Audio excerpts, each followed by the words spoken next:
नमस्कार विद्यार्थी मित्रांनो, आपणास माहितीच आहे की दिनांक 22 जुलै 2024 ते दिनांक 30 ऑगस्ट 2024 या कालावधीत महावाचन उत्सव 2024 हा उपक्रम राबवण्यात येत असून तो राज्यातील सर्व माध्यमांच्या व सर्व व्यवस्थापनाच्या शाळांमधील इयत्ता 3री ते 12वीच्या इयत्तेतील विद्यार्थ्यांनी या उपक्रमात सहभाग घ्यायचा आहे। आणि या उपक्रमात आपणास ठाऊकच असेल, तुमच्या शिक्षकांनी सांगितलंच असेल की सर्व सहभागी विद्यार्थी वाचन केलेल्या पुस्तकावर विचार करतील व तो विचार लिखित स्वरूपात महावाचन उत्सव 2024 च्या पोर्टलवर अपलोड करतील। यासाठी शब्द मर्यादा आहे मित्रांनो 150 ते 200 शब्द। म्हणजेच आपल्याला हा जो तुम्ही जे पुस्तक वाचन करणार आहे त्या पुस्तकावरचा विचार 150 ते 200 शब्दांत लिखित स्वरूपात तो लिहायचा आहे आणि तो महावाचन उत्सव 2024 च्या पोर्टलवर अपलोड करायचा आहे। तर त्यासाठी मी आपणास मार्गदर्शनपर नमुना देत आहे विद्यार्थी मित्रांनो।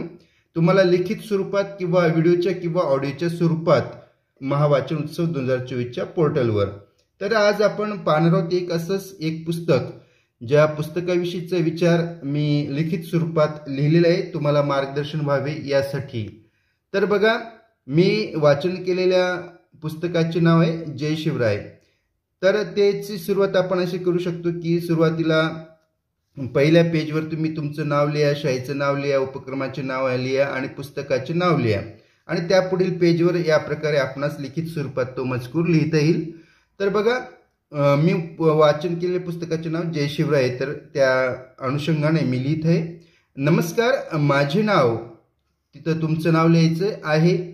मी वाचन केलेल्या पुस्तकाचे नाव जय शिवराय आहे। या पुस्तकाचे लेखक माननीय श्री प्रशांत देशमुख आहेत।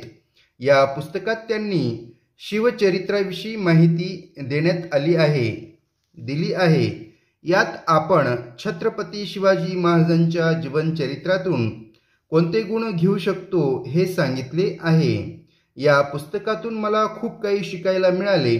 या पुस्तकातील सत्यासाठी असत्य, घे भरारी, वेडात मराठे वीर दौडले सात, युद्ध संपलं वैर संपलं, हम होंगे कामयाब, 3 पिढ्यांचा त्याग ही प्रकरणे मला खूप आवडली। जर समोरचा कपटी असेल, जर जुलमी असेल तर त्याला कशी अद्दल घडवायची, आपण विविध क्षेत्रांत यश कसे मिळवू शकतो, जीवनात मोठे संकट आले तरी शांत मनाने आपण त्यातून मार्ग कसे काढू शकतो हे शिवचरित्राचे उदाहरण देऊन समजावून सांगतात। छत्रपती शिवाजी महाराजांच्या जीवनचरित्रातून आपण बरेच काही शिकू शकतो, त्यांचे गुण आत्मसात करू शकतो, त्यांच्या विचारांनी आपण आपले जीवन अधिक समृद्ध बनवू शकतो। मला हे पुस्तक वाचून खूप आनंद मिळाला, खूप काही शिकायला मिळाले। तुम्हालाही जय शिवराय हे पुस्तक नक्कीच आवडेल। धन्यवाद आणि जय शिवराय। विद्यार्थी मित्रांनो, व्हिडिओ आवडला असेल तर कमेंट बॉक्समध्ये जय शिवराय लिहायला विसरू नका। आणि हा व्हिडिओ तुम्हाला मार्गदर्शनासाठी देण्यात आलेला असून तुम्ही सुद्धा अशाच प्रकारे तुमच्या आवडत्या लेखक किंवा कवीचे पुस्तक वाचन करा, कादंबरी करा, कथाकार जे असतील नावाजलेले, जसे की पु ल देशपांडे आहेत, बरेच असे साहित्यिक आहेत की त्यांची पुस्तकं तुम्ही वाचन करू शकतात। आणि तुम्हाला जे पुस्तक आवडत असेल ज्या लेखकाचं, ते वाचन करून तुम्हाला सुद्धा अशा प्रकारे लिखित स्वरूपात तुम्हाला लिहायचं आहे।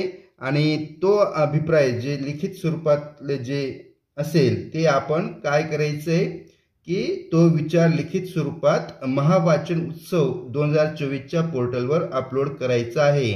शब्द मर्यादा लक्षात ठेवा, 150 ते 200 शब्द। व्हिडिओला लाईक करा, तुमच्या मित्रांना व्हिडिओ जास्तीत जास्त शेअर करा आणि चॅनल सबस्क्राईब करायला विसरू नका। धन्यवाद।